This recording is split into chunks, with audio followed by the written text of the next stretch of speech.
biela farba TT, čiže Trnava 780 XX Ivona xylofón, aby sa dostavil k svojmu vozidlu a láskavo preparkoval, pretože nám blokuje parkovisko. Ďakujem pekne. No tí, čo sa čudujú, prečo práve tento týmy Červenej armády,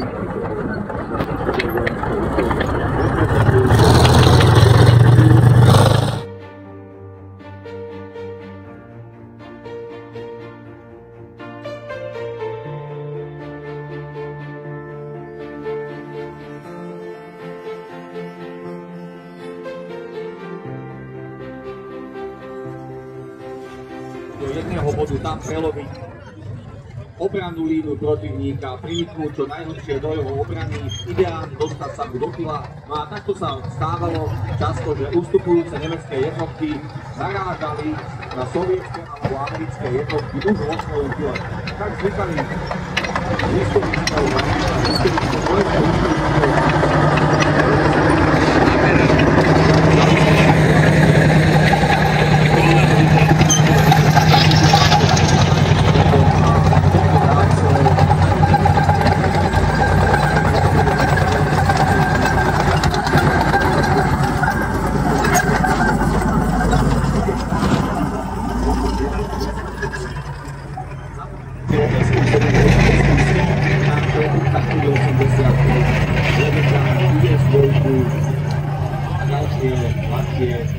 vozidlá, dočky, jeepy, niektoré z nich, ako vidíte, majú zavesené delostrelecké prostriedky, v tomto prípade 45 mm protitankový kanón.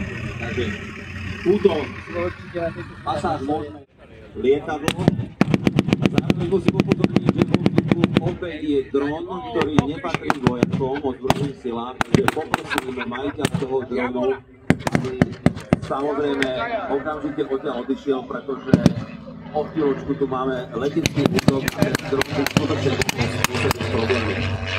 Lietadlo, ako všetci vidíte, podľa výsostných znakov predstavuje Luftwaffe, zakrúžilo nad bojiskom, vyhodnotilo situáciu.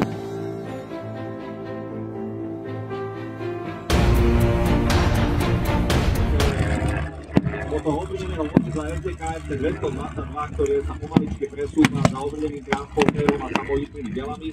Vy tiež môžete všimnúť taký mrežovitý pokop. Ja som si to dneska všimol pri ukážkach našich ozbrojených síl, že v tejto metóde sa bojujúce strany samozrejme v dôsledku skúsenosti z ukrajinského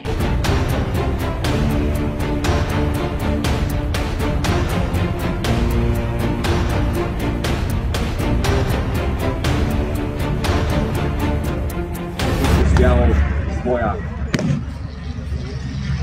Eliminovaním toho ideologického, veľmi silného ideologického tanca zo sovietského velenia sa zanútilo obrovským stratám v prvých rokoch vojny na východnom fronte a preto v záverečnej fáze vojny sovietské jednotky sa vôbec nezvenáhali.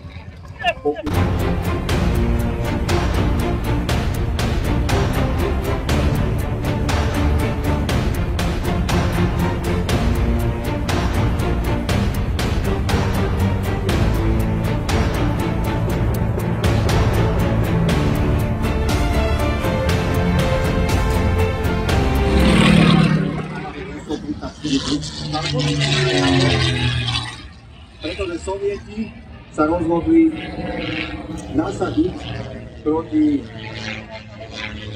nemeckým pozemným silám samovitné dielo SU-100, ktoré svojich kalibrov môže dosť výrazne zvrátiť vývoj situácie na Zemi.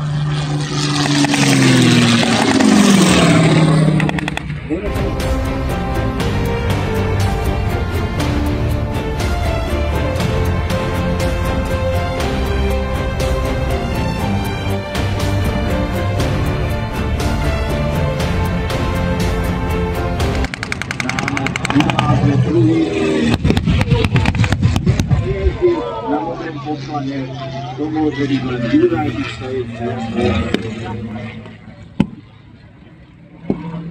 nezaskočili ani Nemci, ani Sovieti, aj americká armáda sa priblížila k Labe.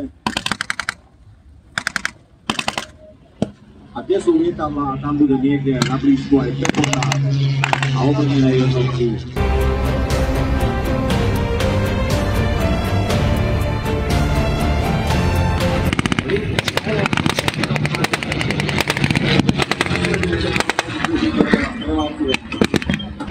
Americký úkol vedie stretný tank M4 a 4 Sherman,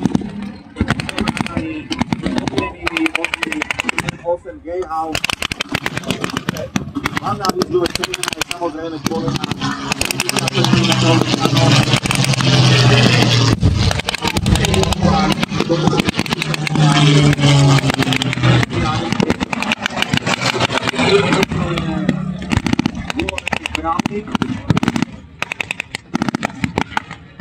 a to je práve typické pre americkú taktiku,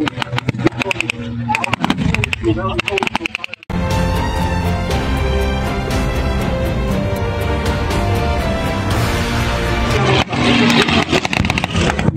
zásadný odpor. Je v posledných dňoch vojny sa musí každý skôr Američanom vzdávať a klásť územné zločinom. Takže sledujme, ako tá situácia vyvinie. Tomu samozrejme tušíme, ale to nás si naozaj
ešte budú samozrejme nejaké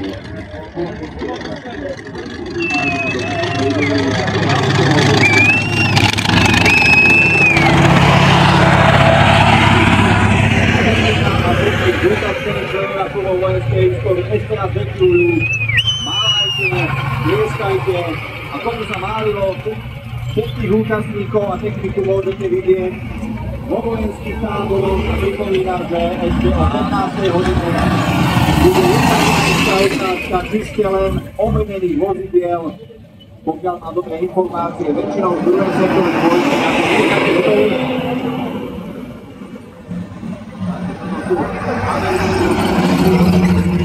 kamarádi z Plzne, chlapi, čaute. Žiadna takáto veľká akcia,